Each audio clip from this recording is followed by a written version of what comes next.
amakuru aryoshye kandi yizewe kandi wayasanga usibye kuri Ziteyubwoba TV. Subscribe is the only. Twongeye kuba ikaze bakunzi ba Hot Time TV mu makuru yo ku iki gitondo. Ubwo ku iki gitondo ari bwo Minisiteri Y'ubuzima yarayishyize hanze itangazo ryatunguye benshi ndetse ryateye benshi ubwoba mu gihugu cyacu cy'u Rwanda.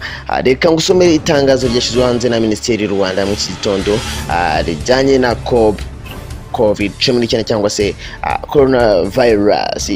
Itangazo riragira riti Repubulika y'u Rwanda, Minisiteri y'Ubuzima, amakuru mashya kuri coronavirus COVID19 20 Werurwe 2020. Uyu munsi hagaragaye abandi bantu batandatu barwaye coronavirus. Ibi bikaba byatumye umubare w'abarwaye coronavirus mu Rwanda ugera kuri 17.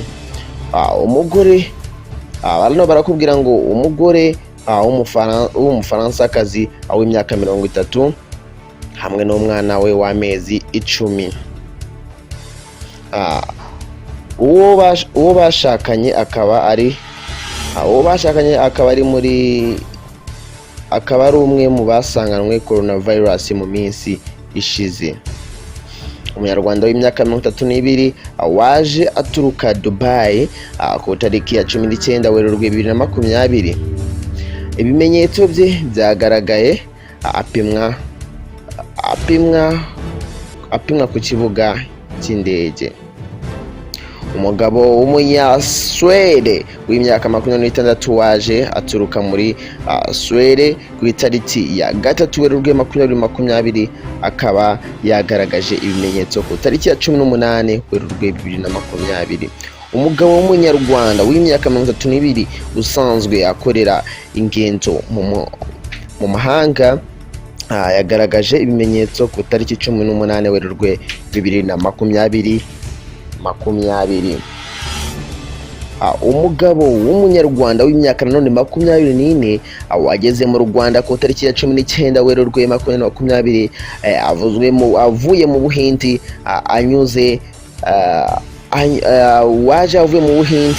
anyuze i Doha muri Qatar, nawe yagaragaje ibimenyetso. Abarwayi bose baravurirwa ahantu habugenewe, ndetse none bakubwira ngo hanashishikarijwe abantu bose bahuye nabo bagira ngo nabo abasuzumwe ndetse abitabweho n'inzego z'ubuzima. Abantu bose bageze mu Rwanda mu byumweru 2 ishize barasabwa kwishyira mu kato mu gihe cy'iminsi 14 guhera igihe bagereye mu Rwanda, ahakurikiza amabwirizwa ya Minisiteri y'Ubuzima. Abaturarwanda bose barasabwa gukomeza kwitwararika bakurikiza amategeko y'inzego z'ubuzima. Hano bakomeje bagira ngo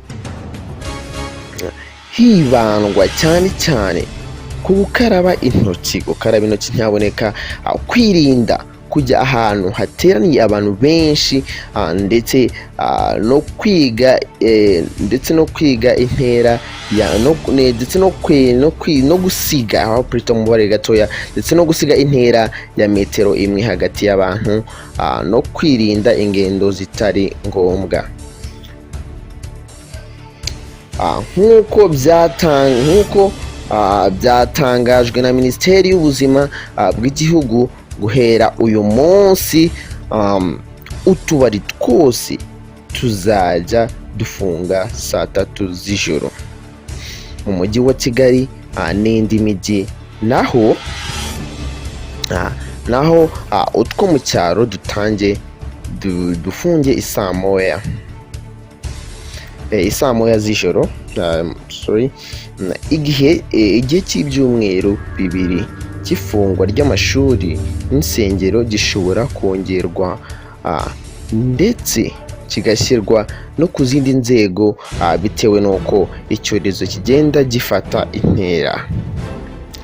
Ibimenyetso by'ingenzi bya coronavirus ni inkorora, guhumeka bigoranye n'umuriro.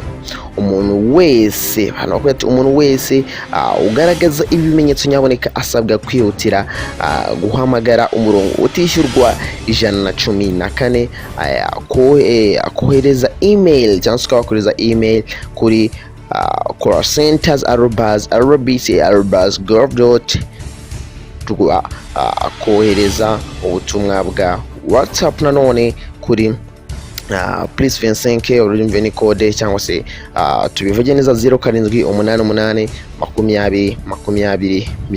20 cyangwa akitabaza umujyanama w'ubuzima umwegereye. Iri ni itangazo twagejwe na Minisiteri y'Ubuzima.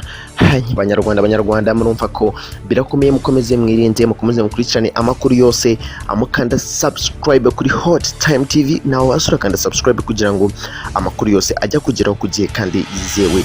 Ciao turabakunda, twongere guhura mu makuru y'ubutaha. Imana ikomeze kuturengera.